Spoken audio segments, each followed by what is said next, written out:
Alright, just revising the chapter called IFHP. Everyone, guys, IFHP is a 5-on-5 chapter because one question from this is a must. We will do examination questions in the next after the break, but right now just doing IFHP revision. Everyone, in the exam, income from house property is taxable. Is it one of the heads of income? You will enter this head of income only if you're the owner of a house property. Guys, what if you're a tenant? Then no, only if you're the owner of house property. Guys, what if it's a plain piece of land which you are renting out? IFOS. What if you're subletting? IFOS. And what if you're doing these as a business? PGV. Alright. So these two are out. Now, guys, let's talk about the section. The first section is section 22. What does the section talk about? Charging section basically says that if you have this income, I will charge it under IFHP. I will open that room. You will go in that room and you will charge it to tax. Next is a section called section 23. This is basically the heart and soul of this chapter, section 23 and 24. 23.1 says that you are letting out the property. Guys, if it's LOP, guys, what do you do? Let's do it here, calculation. First, they will say what is your actual rent. Actual rent means for how many months, guys? Actual rent basically means how much ever you're renting it out for, that you will take as actual rent. From actual rent, guys, can I minus unrealized rent? Guys, unrealized rent I can minus. It's similar to bad debts. So 4 conditions under which rule? Rule 4 are satisfied. Legally vacate our building. That's a shortcut. All these shortcuts can be found in the quick book whenever revising using this video also. So legal action should be taken against him. He should be asked to vacate the property. No other building should be given to him on rent. And last, bona fide agreement should exist. So can I minus unrealized rent? Yes. From that AR, guys, can I minus vacancy loss? Guys, what is vacancy loss? Vacancy loss is when there is no person occupying the house. There is no LOP, there is no SOP. Shortcut, when you ring the bell, who opens the door, guys? No one. And that is called vacancy. Is that a loss? Yes. Based on the last rent that you received, those months will be lost. And that vacancy loss you can minus only on one condition, guys. Your AR should be greater than your ER. That brings us to ER. What is expected rent? The government says, see, you are saying AR, but we don't trust you. We are expecting a certain rent from this property, which is also called RLV, reasonable lettable value, which is basically higher of municipal value or fair rent, whichever is higher, subject to a ceiling of standard rent. That means ER can never be more than standard rent. These values will be given in the exam. If they are not given, you ignore it and only focus on AR. Municipal value, fair rent, and standard rent. Will ER get bothered by any vacancy loss? Will it get bothered by any unrealized rent? No, they will not get bothered by all of that. And ultimately, guys, this is 100, this is 90. Which one will you take? 100. After minusing vacancy loss, guys, if this is 100 and this is 110 also, you will ignore ER. So when you minus vacancy loss, you will ignore ER. Now that we are done with this, guys, we go to a calculation called GAV, which is called gross annual value. This is a starting point. In the exam, they say find out the GAV, then you have to find out only GAV. But generally, they do find out IFHP. Now GAV, if that is 10 lakh rupees, can I minus how many deductions from this, guys? And always remember, GAV means are you offering the government something to tax? So they get very, very happy about it and they give you 3 deductions. First one is municipal tax. On which basis, guys? And by when do you have to pay? 31st March. Guys, if you pay in April, 4 days later also, you'll get it next year, this year you'll not get. And if paid by the tenant, but reimbursed by you. That means if you have paid it, then indirectly, directly, you will get a deduction. Let's say that is 1 lakh rupees. So what is the balance called, guys? NAV, net annual value. From NAV, the government says, listen, we understand you could have spent a lot of money on repairing, etc. this house. So we'll give you a flat deduction, ad hoc deduction of how much percent? Guys, this is irrespective whether you spend money, don't spend, pay, don't pay, doesn't matter. How much is that in this example? Guys, this one is the only deduction you will get for all expenditures. Nothing else. No insurance, no ground rent, no repairs, nothing. They will try and make it sound very important, but ignore all deductions. And after this, guys, what else will you get? Interest deduction. How much will you get? No limit, guys. From where can they take the loan? Any source. How much interest can I pay? Any interest. Can I take it from abroad also? Yes. Can I take multiple loans also? Can I take fresh loans also? But interest on interest, not allowed. Any penalty because you not paid interest, not allowed. And guys, interest has 2 parts. Everyone watch. Interest is how many parts, guys? First is 100% of current year interest. That is the year, guys, you start construction. Sorry. The year you complete, that year plus after that every year is called what year, guys? Current year. And how much interest will you get of that?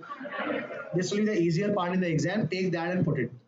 Now, guys, find out PCP. What is PCP? The year you finish completion. Before that, any year is PCP. Is it necessary every house will have PCP? No, guys. So don't confuse yourself. Every time there has to be a PCP. But if there is PCP, first will you calculate the PCP period?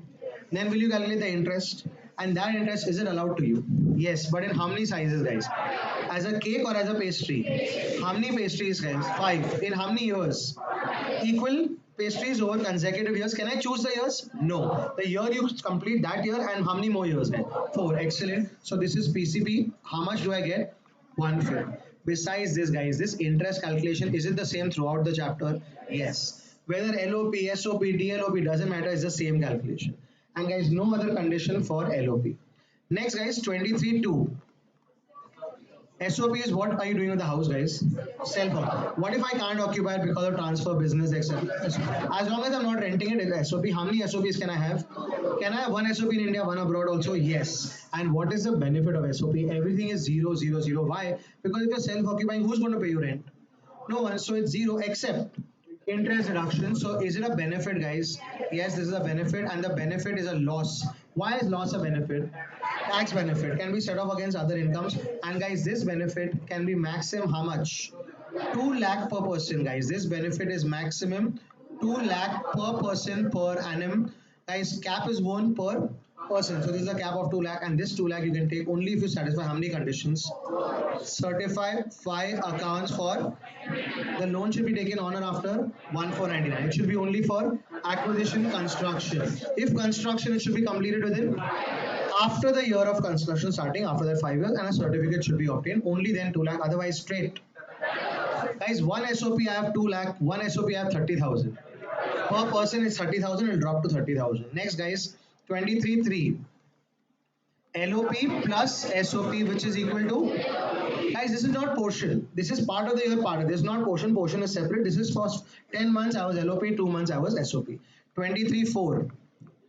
Guys, up to how many house properties is it okay to have SOP? Who can choose? You can choose. Can your choice change every year? Yes. And the extra houses will be called, because guys, you might be hiding it and giving it on rent in cash, so government doesn't trust you. They'll say it's DLOP. Calculation is same as, except guys, there's no actual rent, because what are you saying the house is? SOP. So there's no actual rent. Everything will be based on expected rent. And 23(5) says that if you hold house property as what, guys? Stock. Then in that case, guys, will there be how many years will the government wait? The year you construct, complete, or occupation certificate received, after that 2 years. If it's not completed, then deemed LOP after 2 years, guys. Next section is section 24. We've already done that, 24A and 24B. Any other deduction besides this, guys? Municipal tax, but that doesn't have a section. Next, section 25. Guys, are you paying interest abroad? What should you do, guys? They are tedious, because why should India taxes interest? House is where, guys? In India. Interest is coming where from? India. So hence India says I want to tax this. Are we okay? And you have to deduct TDS. What if you don't deduct TDS?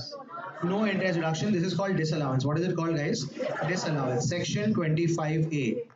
Arrears. Any unrealized rent, etc. Did the government tax you? No. They give you deduction of unrealized rent. So out of 12 lakhs, if let's say unrealized rent was 2 lakh, did they minus it? Yes. Now, guys, are you getting this money? Whichever year you receive it, will it be taxable? What if the house is sold? Still, which head? After giving you deduction of how much, guys? 30%. Excellent. Section 26. Co-ownership. Guys, can 2 or more people, can you and your spouse occupy a house together? Yes. Are there more benefits there? Yes. Because if it's SOP, then each person will get how much benefit, guys? Maximum 2 lakh or 30,000 as the case may be. Guys, here SOP have separate calculations, because everyone will have separate cap. And LOP, same calculation in the end, split it. Are we okay with this? Yes, that is section 26. Next is section 27. In 27, guys, are you the owner? Yes, but are you saying I'm not the owner? Yes, you're giving it to whom? Spouse. Or giving it to whom? Will the dog come back to you, guys? Yes, only for what purposes? Tax purposes. That's called deemed ownership. Guys, 2 exceptions for spouse. Separation, added consideration. 2 exceptions for minor child. Added consideration, minor, married, daughter. Excellent. And next, guys, what if it's tenancy right?